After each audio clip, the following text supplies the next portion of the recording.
존 로크 시민정부론. 안녕하세요, 여러분.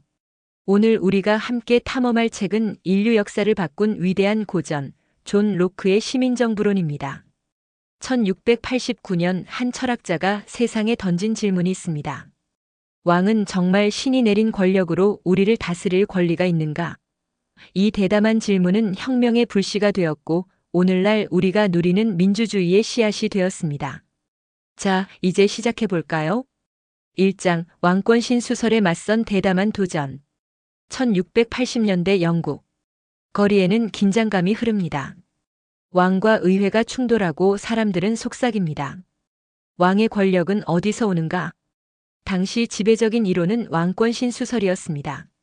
로버트 필머 경이 주장한 이 이론에 따르면 왕의 권력은 신이 직접 부여한 것이며 아담 이래로 아버지가 자식을 다스리듯 왕이 백성을 다스리는 것은 자연스러운 질서라는 것이었습니다. 하지만 존 로크는 달랐습니다. 그는 펜을 들었습니다. 그리고 이렇게 썼습니다. 권력은 신이 아니라 국민으로부터 나온다. 이 한 문장은 폭탄이었습니다. 왕을 비판하는 것은 목숨을 거는 일이었던 시대에 로크는 왕권의 정당성 자체에 의문을 제기한 것입니다. 그는 필머의 주장을 하나하나 논리적으로 반박하며 전혀 다른 정치 질서의 가능성을 제시했습니다. 그렇다면 로크가 상상한 세계는 어떤 것이었을까요? 그 답은 자연 상태에 대한 그의 독특한 통찰에서 시작됩니다. 2장 자연 상태, 인간은 원래 어떤 존재인가? 로크는 우리에게 상상해 보라고 합니다. 정부도 법도 왕도 없는 세계를. 그것이 바로 자연 상태입니다. 여러분은 어떻게 생각하시나요? 정부가 없다면 인간은 서로를 죽이고 약탈하는 야수가 될까요? 토마스 홉스는 그렇게 생각했습니다. 그는 자연 상태를 만인에 대한 투쟁 상태라고 묘사했죠. 하지만 로크의 생각은 달랐습니다. 로크는 말합니다. 자연 상태는 완전한 자유의 상태다. 하지만 방종의 상태는 아니다. 무슨 뜻일까요? 로크에 따르면 자연 상태에서도 자연법이라는 도덕 법칙이 존재합니다. 이성을 가진 인간이라면 누구나 이 자연법을 알 수 있습니다. 그 핵심은 간단합니다. 다른 사람의 생명, 자유, 재산을 침해하지 말라. 왜냐하면 모든 인간은 태어날 때부터 평등하고 자유롭기 때문입니다. 누구도 다른 사람보다 우월하지 않습니다. 왕의 피도 농부의 피도 똑같이 붉습니다. 그렇다면 이 자연 상태에서 인간이 가진 권리는 무엇일까요? 로크는 세 가지를 말합니다. 첫째, 생명권. 누구도 나의 생명을 함부로 빼앗을 수 없습니다. 둘째, 자유권. 나는 내 의지대로 행동할 권리가 있습니다. 물론 다른 사람을 해치지 않는 범위 내에서요. 셋째, 재산권. 이것이 로크 이론의 독특한 지점입니다. 3장 노동과 재산, 당신의 땀은 당신의 것이다. 재산은 어떻게 생기는가? 이 질문에 로크는 혁명적인 답을 제시합니다. 상상해 보세요. 숲속에 사과나무가 있습니다. 그 사과는 누구의 것일까요? 아직은 아무의 것도 아닙니다. 하지만 당신이 손을 뻗어 그 사과를 땁니다. 그 순간 그 사과는 당신의 것이 됩니다. 왜일까요? 로크는 말합니다. 당신이 당신의 노동을 그 사과에 섞었기 때문이다. 당신의 몸은 당신의 것입니다. 당신의 노동도 당신의 것입니다. 따라서 당신의 노동이 결합된 것은 당신의 재산이 됩니다. 이것이 로크의 노동가치 이론입니다. 이 이론이 왜 중요할까요? 당시에는 모든 땅이 왕의 것이라고 생각했습니다. 왕이 은혜를 베풀어 귀족들에게 땅을 나눠주고 농민들은 그저 왕의 땅을 빌려 쓰는 것뿐이라고요. 하지만 로크는 뒤집습니다. 아니다. 땅을 개간하고 농사를 짓는 농민이야말로 그 땅의 진정한 주인이다. 혁명적이지 않나요? 물론 로크는 무제한의 재산 축적을 인정하지는 않습니다. 그는 두 가지 제한을 둡니다. 첫째, 충분히 남아있어야 합니다. 당신이 물을 마신다고 해서 다른 사람이 마실 물이 없어져서는 안 됩니다. 둘째, 낭비하지 말아야 합니다. 당신이 사과 1000개를 따서 100개만 먹고 나머지를 썩힌다면 그것은 자연법 위반입니다. 하지만 화폐의 발명으로 이야기는 복잡해집니다. 화폐는 썩지 않으니까요. 로크는 이것을 인정합니다. 그래서 재산의 불평등이 생겨나는 것도 어느 정도 정당하다고 봅니다. 그런데 문제가 생깁니다. 사장, 자연 상태의 불편함, 왜 정부가 필요한가? 자연 상태가 그렇게 좋다면 왜 우리는 정부를 만들었을까요? 로크는 솔직하게 인정합니다. 자연 상태에는 세 가지 심각한 문제가 있다고요. 첫 번째 문제, 명확한 법이 없습니다. 자연법은 존재하지만 사람들이 해석하는 방식이 다릅니다.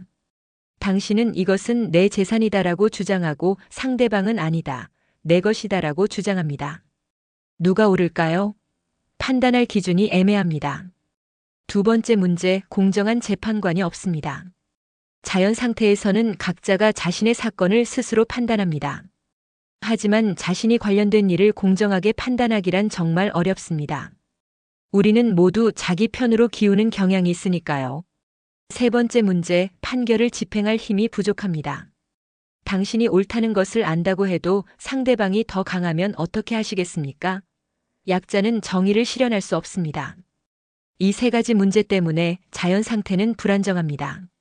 언제든 분쟁이 폭력으로 번질 수 있습니다. 그래서 이성적인 인간들은 생각합니다. 우리 힘을 합치자. 우리의 권리를 더 잘 보호할 수 있는 시스템을 만들자. 바로 이것이 사회계약의 순간입니다. 5장 사회계약 국민이 정부를 만든다. 자, 드디어 로크 정치 철학의 핵심에 도달했습니다. 사람들이 모입니다. 그리고 합의합니다. 우리 각자가 가진 자연권을 포기하지는 않겠다. 하지만 그 권리를 보호하고 집행하는 권한만큼은 공동체에 맡기자. 그리고 그 공동체가 정부를 구성하도록 하자. 이것이 사회계약입니다. 여기서 핵심을 놓치지 마세요. 정부는 국민이 만든 것입니다. 신이 만든 것이 아닙니다. 따라서 정부의 권력은 국민으로부터 나옵니다. 이것이 국민주권론의 시작입니다. 그렇다면 정부의 목적은 무엇일까요? 로크는 명확하게 답합니다. 정부의 유일한 목적은 국민의 자연권, 특히 생명, 자유, 재산을 보호하는 것이다. 이것뿐입니다. 정부는 국민을 교화하거나 특정 종교를 강요하거나 왕의 영광을 위해 존재하는 것이 아닙니다. 오직 권리 보호, 그것이 전부입니다. 그렇다면 정부가 이 목적을 벗어나면 어떻게 될까요? 국민은 계약을 파기할 수 있습니다. 마치 당신이 고용한 경호원이 당신을 때린다면 당신이 그를 해고할 수 있는 것처럼 국민도 자신의 권리를 침해하는 정부를 해고할 수 있습니다. 이것이 바로 저항권입니다. 혁명의 권리입니다. 1776년 미국의 독립선언서는 이렇게 선언했습니다. 정부가 이러한 권리를 파괴할 때 인민은 그 정부를 변경하거나 폐지하고 새로운 정부를 수립할 권리를 가진다. 토마스 제퍼슨이 쓴 이 문장은 로크를 거의 그대로 인용한 것입니다. 하지만 정부를 어떻게 구성해야 할까요? 6장 권력의 분리, 절대 권력은 절대 부패한다. 로크는 날카롭게 통찰합니다. 권력은 인간을 타락시킨다고요. 아무리 선한 사람이라도 무제한의 권력을 가지면 그것을 남용하게 됩니다. 이것은 인간 본성입니다. 그렇다면 해법은 무엇일까요? 권력을 나누는 것입니다. 로크는 정부의 권력을 세 가지로 구분합니다. 첫째, 입법권. 법을 만드는 권력입니다. 로크는 이것을 가장 중요한 권력이라고 봅니다. 왜냐하면 법이 곧 정의의 기준이기 때문입니다. 그래서 입법권은 국민의 대표로 구성된 의회가 가져야 합니다. 둘째, 집행권. 법을 집행하는 권력입니다. 행정부와 사법부가 여기에 해당합니다. 법을 만드는 사람과 법을 집행하는 사람은 달라야 합니다. 그 같은 사람이 법을 만들고 집행한다면 자신에게 유리한 법만 만들고 자신은 그 법에서 예외가 되도록 할 것입니다. 셋째, 연합권. 외교와 전쟁에 관한 권력입니다. 다른 나라와의 관계를 다루는 권한이죠. 로크는 입법권과 집행권의 분리를 특히 강조합니다. 이것이 후대 몽테스키웨의 삼권 분립 이론으로 발전합니다. 하지만 여기서 한 가지 더 중요한 원칙이 있습니다. 입법권이 최고의 권력이지만 그것도 절대적이지는 않습니다. 왜냐하면 입법권 역시 국민으로부터 위임받은 것이기 때문입니다. 따라서 의회라 할지라도 네 가지를 할 수 없습니다. 첫째, 전제적이고 자의적으로 국민을 지배할 수 없습니다. 의회는 법의 지배를 받습니다. 둘째, 국민의 동의 없이 재산을 빼앗을 수 없습니다. 세금은 국민의 동의가 있어야만 부과할 수 있습니다. 대표 없이 과세 없다는 원칙이 여기서 나옵니다. 셋째, 입법권을 다른 사람에게 넘길 수 없습니다. 국민이 당신을 믿고 맡긴 것인데 당신이 임의로 다른 사람에게 넘기는 것은 신탁의 배신입니다. 넷째, 국민의 생명, 자유, 재산을 침해하는 법을 만들 수 없습니다. 이것은 정부의 존재 이유 자체를 부정하는 것이니까요. 이 원칙들이 지켜질 때 정부는 정당합니다. 하지만 이 원칙이 깨질 때는 어떻게 될까요? 7장 정부의 해체, 혁명은 정당한가? 1688년 영국에서 명예혁명이 일어났습니다. 제임스 2세가 왕위에서 쫓겨나고 윌리엄 3세가 새로운 왕이 되었습니다. 이것은 합법적인가요? 아니면 반역인가요? 로크는 시민정부론을 통해 답합니다. 정당한 혁명이다. 로크는 정부가 해체되는 경우를 세밀하게 분석합니다. 정부는 언제 해체될까요? 첫째, 외부의 정복으로 해체될 수 있습니다. 다른 나라가 침략해서 정부를 무너뜨리는 경우죠. 둘째, 내부의 배신으로 해체될 수 있습니다. 이것이 더 중요합니다. 정부가 자신의 목적을 배신할 때, 즉 국민의 권리를 보호하는 대신 침해할 때 그 정부는 스스로를 해체시키는 것입니다. 예를 들어볼까요?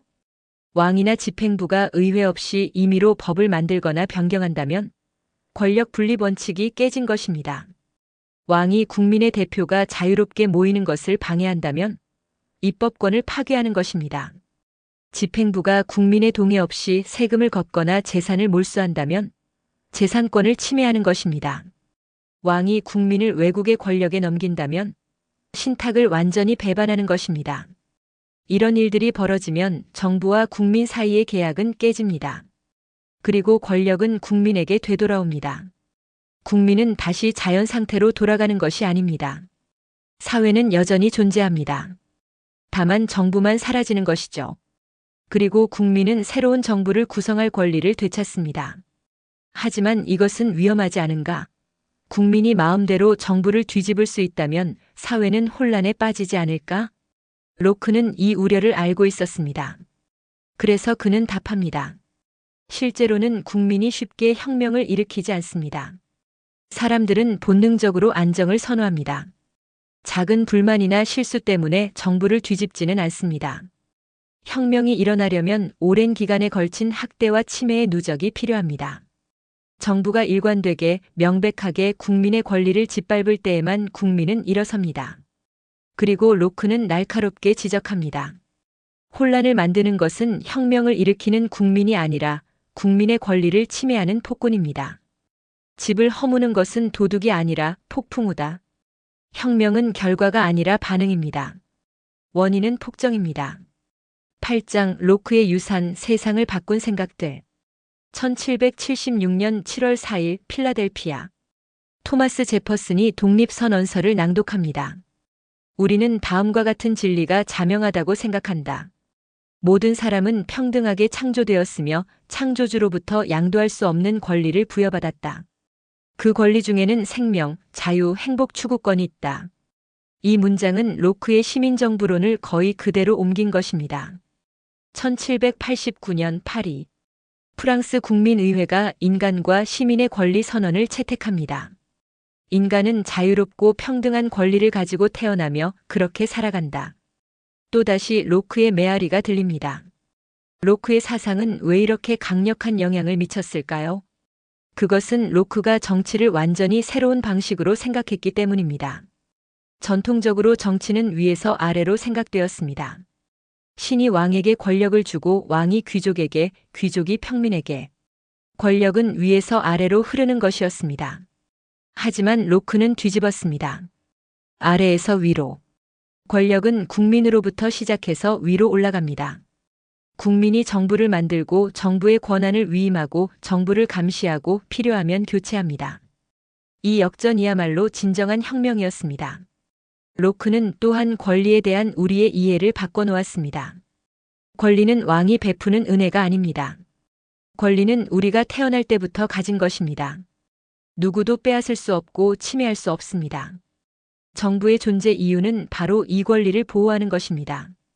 생명, 자유, 재산. 이 세 가지가 로크가 강조한 핵심 권리였습니다. 미국 독립선언서는 재산 대신 행복 추구를 넣었지만 본질은 같습니다. 개인이 자신의 삶을 스스로 결정할 권리. 로크는 또한 법치주의의 토대를 놓았습니다. 왕도 법 위에 있지 않습니다. 모든 사람은 법 앞에 평등합니다. 법은 권력자의 자의가 아니라 이성과 정의에 기초해야 합니다. 그리고 로크는 관용의 중요성을 가르쳤습니다. 그는 관용에 관한 서신에서 종교의 자유를 옹호했습니다. 정부는 사람들의 영혼까지 지배할 수 없습니다. 신앙은 개인의 자유로운 선택의 영역입니다. 물론 로크의 사상에도 한계가 있습니다. 그는 재산권을 지나치게 강조했다는 비판을 받습니다.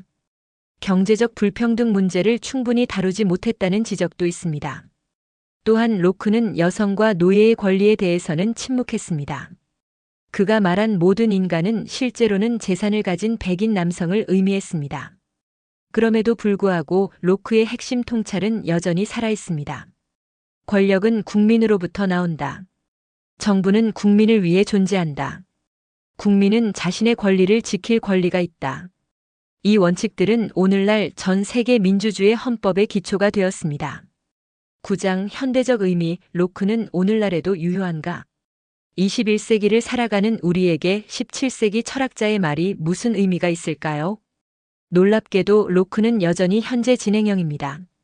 정부가 국민을 감시한다면? 로크라면 물었을 것입니다. 국민의 동의를 받았는가? 이것이 정말 권리 보호를 위한 것인가? 거대 기업이 개인의 데이터를 마음대로 수집한다면? 로크의 재산권 개념이 새롭게 해석될 필요가 있습니다. 당신의 데이터는 당신의 것입니다. 당신의 노동 클릭, 검색, 활동이 만들어낸 것이니까요. 팬데믹 상황에서 정부가 강력한 통제를 한다면? 로크는 질문했을 것입니다. 이것이 국민의 생명을 보호하기 위한 것인가, 아니면 권력의 확장인가? 비상 상황이 끝나면 권력을 돌려주는가? 독재자가 선거를 조작한다면? 로크의 저항권 이론이 여전히 유효합니다. 국민은 자신들의 진정한 대표를 선택할 권리가 있습니다. 기후위기 앞에서는 로크의 재산권 이론을 확장해 볼 수 있습니다. 미래 세대도 깨끗한 환경에 대한 권리가 있지 않을까요? 우리는 지구를 파괴할 권리가 없습니다. 왜냐하면 충분히 그리고 좋은 것을 남겨두어야 하니까요. 로크의 사상은 완성된 교리가 아닙니다. 오히려 그것은 계속해서 질문하고 사유하도록 우리를 자극하는 출발점입니다. 권력의 정당성은 어디서 오는가? 개인의 권리와 공동체의 이익은 어떻게 균형을 맞출 것인가? 정의란 무엇인가? 이 영원한 질문들에 대해 로크는 하나의 강력한 답변을 제시했습니다. 그리고 그 답변은 오늘도 여전히 우리와 함께 호흡하고 있습니다. 에필로그. 한 사람의 생각이 세상을 바꿀 수 있다. 1704년 10월 28일 존 로크는 72세의 나이로 세상을 떠났습니다. 그가 죽었을 때 그의 사상은 아직 완전히 꽃 피우지 못한 씨앗이었습니다. 하지만 그 씨앗은 곧 혁명의 나무로 자라났습니다. 그의 사상은 1776년 미국 독립선언서가 되었습니다. 1789년 프랑스 인권선언이 되었습니다. 1919년 대한민국 임시정부 헌장이 되었습니다. 1948년 세계 인권선언이 되었습니다. 오늘날 우리가 당연하게 여기는 많은 것들, 투표권, 표현의 자유, 재산권, 법 앞의 평등, 종교의 자유, 이 모든 것이 로크의 씨앗에서 자라난 열매입니다. 물론 로크 혼자만의 공이 아닙니다. 수많은 사상가들이 기여했고 무수한 사람들이 피와 땀으로 이 권리들을 쟁취했습니다. 하지만 로크는 분명히 말했습니다. 처음으로 명확하게 체계적으로 설득력 있게. 권력은 국민의 것이다. 정부는 국민을 위해 존재한다. 억압받는 자는 일어설 권리가 있다. 17세기에 이 말을 한다는 것은 목숨을 거는 일이었습니다. 하지만 로크는 말했습니다. 그리고 역사가 그가 옳았음을 증명했습니다. 여러분, 우리의 여정이 끝나갑니다. 오늘 우리는 시민정부론을 함께 읽었습니다. 아니, 읽었다기보다는 대화를 나눴습니다. 300년도 더 된 한 철학자와 그리고 우리는 발견했습니다. 그가 우리에게 여전히 말을 걸고 있다는 것을, 그의 질문들이 여전히 우리의 질문이라는 것을. 권력이란 무엇인가? 자유란 무엇인가? 정의로운 사회란 무엇인가? 이 질문들에 대한 여러분 자신의 답을 찾아가시길 바랍니다. 로크가 그랬던 것처럼 용기 있게 질문하고 깊이 사유하고 정의를 위해 행동하시길. 한 사람의 생각이 세상을 바꿀 수 있습니다. 로크가 증명했습니다. 그리고 다음은 여러분의 차례입니다. 감사합니다.